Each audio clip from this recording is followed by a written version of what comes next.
नमस्कार दोस्तों, क्रिसमस की आप सबको बहुत सारी बधाइयाँ। Happy merry Christmas to all of you. Lecture की बात करने से पहले हम थोड़ा आज क्रिसमस की बात करते हैं। क्रिसमस आप सबको पता है किसका? जीसस क्राइस्ट का जन्मदिन होता है और आज उन्हें लगभग 2021 साल पहले उनका जन्म हुआ था। 2021 साल हो गए उनके जन्म को। और जनरली लोग क्रिसमस पे जो भी वो फेस्टिवल मनाते हों, सेलिब्रेट करते हों, वो तो करते ही है। लेकिन जब भी हम ऐसे फेस्टिवल बनाते हैं तो हम उनकी टीचिंग्स या रियल वैल्यू को, जीसस क्राइस्ट की को, जिसके लिए वो जीते थे, या जो भी महान व्यक्ति हो, जैसे दीपावली है तो राम भगवान, जैसे ईद वगैरह है तो प्रॉफेट मोहम्मद।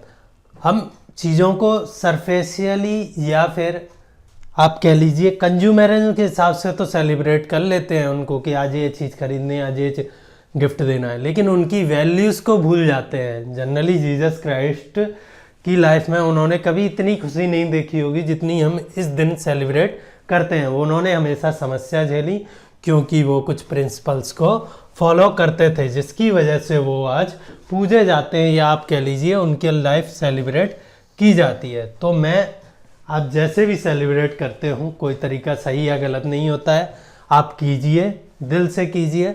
लेकिन मैं यहाँ उनकी कुछ टीचिंग्स की बात करना चाहता हूँ। तो उनकी जो सबसे फेमस टीचिंग थी वो थी लव योर नेबर।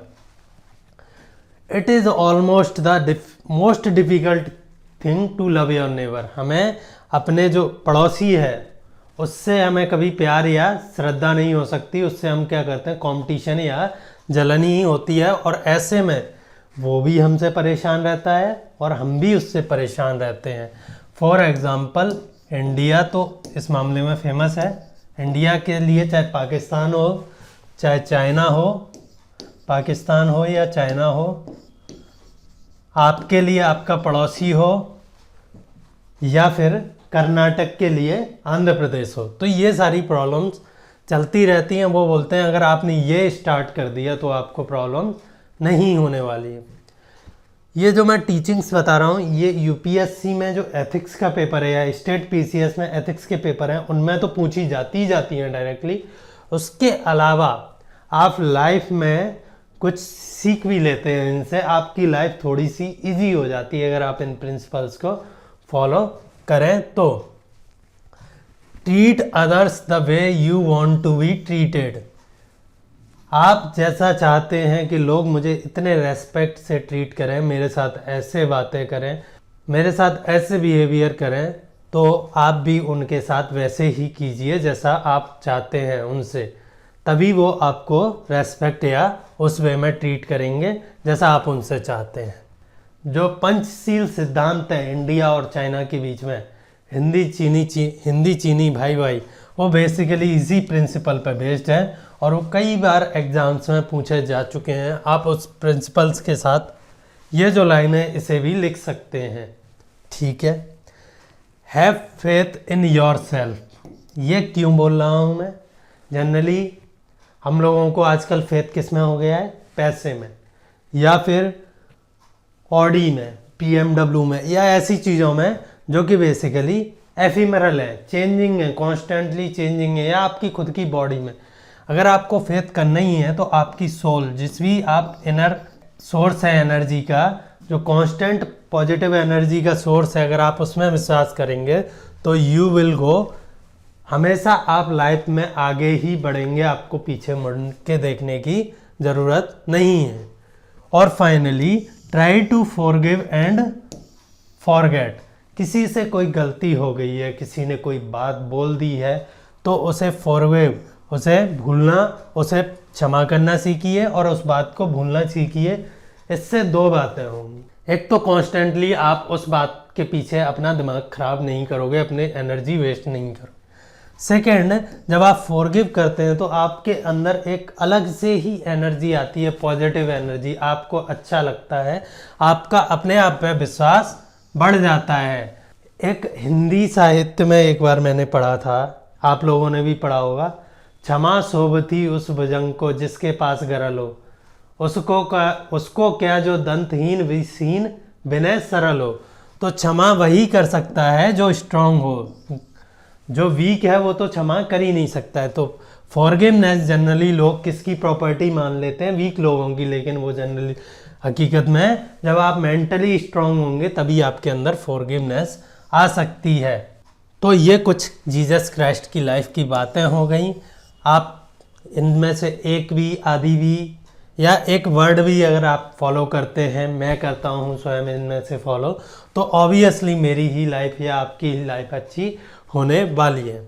रही बातें बताना दूसरों को बहुत आसान होता है। मेरा तो काम है, क्योंकि मेरा टीचिंग का ही प्रोफेशन है, तो मुझे आपको बताना है। पर मैं ये बोलूँगा, आप इनको किसी को भी बताने से पहले, जनरली हम क्या करते हैं, हमारे पास मैसेज आया और हमने वो फॉरवर्ड कर दिया कि भाई देखो कितनी अच्छी बातें लिखी हैं, पहले प्लीज़ करिए, वो गलत नहीं है उसमें कुछ भी। उनमें से एक आध बात आप खुद पे इम्प्लीमेंट कीजिए, उसके बाद दूसरों को बताइए कि देखो मैंने ये चीज़ कर ली, मैंने ये यहाँ पढ़ी थी, मुझे ये फ़ायदा हुआ है, अब आप भी कीजिए। ठीक है। तो महात्मा गांधी बोलते हैं बी द चेंज, आप वो चेंज बनिए है जो आप दूसरों में देखना चाहते हैं। तो प्लीज़ इन बातों को फॉरवर्ड करने के लिए नहीं लिखी हैं ये बातें मैंने, आप अपने दोस्तों को इनको तभी बताइए जब आप इनमें से कोई एक चीज़ फॉलो करने लगे, अदरवाइज इनका कोई मतलब नहीं है। Be the change that you want to see in others, that you want to see in others. आप चाहते हैं कि लोग इन्हें फॉलो करें, लेकिन उससे पहले आप भी तो कीजिए और मैं भी तो करूं।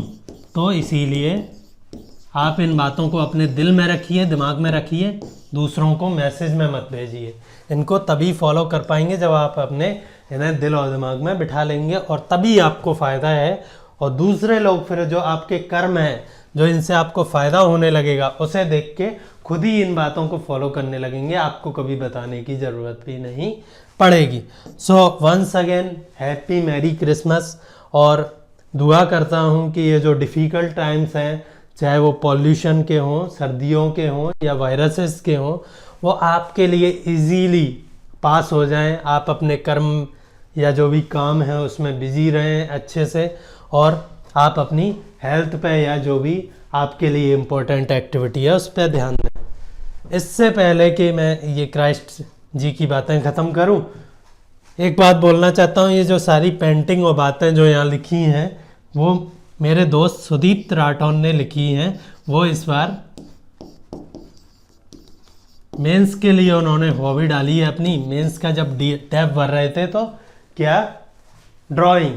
तो मैंने कहा भाई अपनी ड्राइंग का थोड़ा सा हमें जलवा दिखा दो, तो उन्होंने ये किया मेरे लिए। So thank you Sudeep. और आप सबसे रिक्वेस्ट है कि मैसेजेस को फॉरवर्ड करने से अच्छा उन बातों को खुद की लाइफ में उतारें, और मैं भी यही करने की कोशिश कर रहा हूँ।